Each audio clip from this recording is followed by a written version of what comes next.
سورہ T V کے دیکھنے اور سننے والے معزز دوستو السلام علیکم۔ آج ہم آپ کو ایک پر اسرار اور خوفناک داستان سے آگاہ کریں گے۔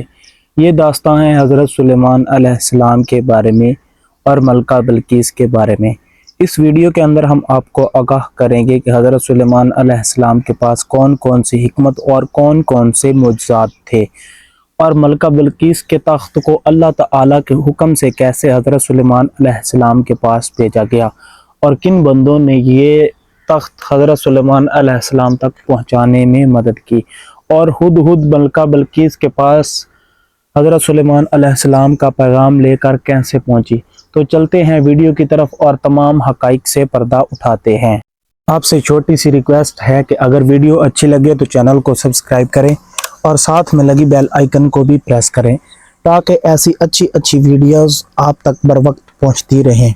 اللہ تعالیٰ نے اپنے نبی حضرت سلیمان علیہ السلام کو بے مثال بادشاہت عطا فرمائی تھی جو دنیا کی کسی اور شخصیت کو کبھی حاصل نہ ہوئی۔ آپ کے پاس علم، حکمت، فہم، عدل اور غیب کی خبریں بھی تھیں، اور ساتھ ہی آپ کو اللہ تعالیٰ نے وہ قدرت عطا کی تھی کہ جنات، ہوائیں، حیوانات اور پرندے آپ کے تابع فرمان تھے۔ آپ ہر مخلوق کی زبان سمجھ سکتے تھے۔ آپ کی سلطنت زمین پر عدل و انصاف کی علامت بن چکی تھی۔ ایک دن حضرت سلیمان علیہ السلام اپنے مخلوقات کی ترتیب سے نگرانی فرما رہے تھے کہ آپ کی نظر پرندوں کے صف پر پڑی۔ آپ نے دیکھا کہ ہدہد نامی پرندہ موجود نہیں۔ آپ نے ناراض ہو کر فرمایا، کیا وجہ ہے کہ ہدہد یہاں موجود نہیں؟ اگر وہ غیر حاضری کی کوئی واضح دلیل نہ دے سکا تو اسے سخت سزا دی جائے گی یا ذبح کر دیا جائے گا۔ کچھ دیر بعد ہدہد حاضر ہوا اور عرض کی، میں ایک ایسی خبر لایا ہوں جو آپ کے علم میں نہیں۔ میں یمن کے علاقے سبا گیا تھا، جہاں میں نے ایک عظیم و شان سلطنت دیکھی۔ اس ریاست کی حاکم ایک عورت ہے جس کا نام ملکہ بلقیس ہے۔ اس کے پاس سب کچھ ہے، تخت، دولت، طاقت اور لوگوں کی اطاعت، مگر افسوس وہ اور اس کی قوم سورج کو سجدہ کرتے ہیں اور اللہ کو نہیں پہچانتے۔ انہوں نے شیطان کے بہکاوے میں آ کر حق کا راستہ چھوڑ دیا ہے۔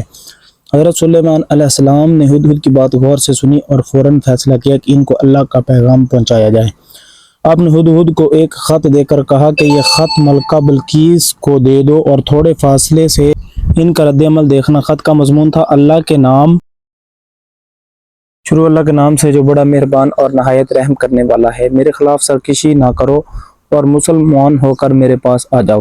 جب ہدہد یہ خط لے کر گیا اور ملکہ کے دربار میں اسے پھینکا تو ملکہ نے خط اٹھایا، پڑھا اور فوراً اپنے وزیروں اور مشیروں کو جمع کر کے کہا، اے میرے درباریوں، میرے پاس ایک معزز خط آیا ہے جو سلیمان کی طرف سے ہے۔ یہ اللہ کے نام سے شروع ہوتا ہے اور مجھے حکم دیا گیا ہے کہ اطاعت قبول کر کے اس کے دربار میں حاضر ہو جاؤں۔ درباریوں نے جواب دیا کہ ہم طاقتور قوم ہیں اور لڑنے کی صلاحیت رکھتے ہیں، مگر آپ کا حکم ہی فیصلہ کن ہوگا۔ ملکہ نے بہت دانا مندی سے کہا کہ جب بادشاہ کسی بستی میں داخل ہوتے ہیں تو وہاں فساد پھیلا دیتے ہیں اور عزت والوں کو ذلیل کر دیتے ہیں۔ بہتر یہ ہے کہ ہم سلیمان کی طرف قیمتی تحائف بھیجتے ہیں اور دیکھتے ہیں کہ وہ دنیا دار بادشاہ ہے یا واقعی اللہ کا نبی۔ ملکہ کے تحفے میں جب حضرت سلیمان علیہ السلام کے دربار میں پہنچے تو آپ نے ان کو رد کر دیا اور فرمایا، گیا تم مجھے مال سے خوش کرو گے؟ جو کچھ اللہ نے مجھے عطا کیا ہے وہ تمہارے تحفوں سے بہت بہتر ہے۔ تم واپس جاؤ اور اپنے ملکہ سے کہو کہ اگر وہ اطاعت نہیں کرے گی تو میں ایک زبردست لشکر لے کر آؤں گا جس سے وہ بچ نہیں پائے گی۔ پھر حضرت سلیمان علیہ السلام نے اپنے درباریوں سے پوچھا، کون ہے جو ملکہ بلقیس کا تخت اس کے یہاں آنے سے پہلے میرے پاس لا سکتا ہے؟ ایک جن نے کہا، میں اسے آپ کے پاس لا سکتا ہوں اس وقت سے پہلے جب آپ اپنی نشست سے اٹھیں گے۔ مگر ایک ولی اللہ جسے اللہ نے خاص علم دیا تھا نے کہا، میں اسے پلک جھپکنے سے پہلے حاضر کر دوں گا۔ حضرت سلیمان علیہ السلام نے جیسے ہی نگاہ جھپکی تخت ان کے سامنے موجود تھا۔ آپ نے اسے دیکھ کر اللہ کا شکر ادا کیا اور فرمایا، یہ میرے رب کا فضل ہے تاکہ مجھے آزمائے کہ میں شکر کرتا ہوں یا ناشکری کرتا ہوں۔ حضرت سلیمان علیہ السلام نے ملکہ کے آنے سے پہلے اس کے تخت میں کچھ تبدیلیاں کروا دی تاکہ وہ پہچان نہ پہچان سکے۔ جب ملکہ آئی تو حضرت سلیمان علیہ السلام نے پوچھا، یہ کیا تمہارا تخت ہے؟ ملکہ حیران ہو کر بولی، یہ تو بالکل ویسا ہی ہے۔ پھر حضرت سلیمان علیہ السلام نے اسے ایک معجزہ دکھایا۔ ایک محل کے فرش پر شفاف شیشہ تھا جس کے نیچے پانی اور مچھلیاں تیر رہی تھیں۔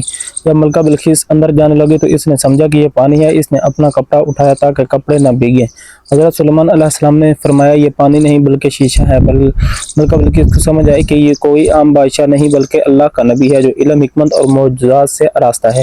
بالآخر ملکہ بلقیس نے دل کی گہرائیوں سے سچ کو پہچان لیا اور اللہ تعالیٰ کے سامنے جھک گئی۔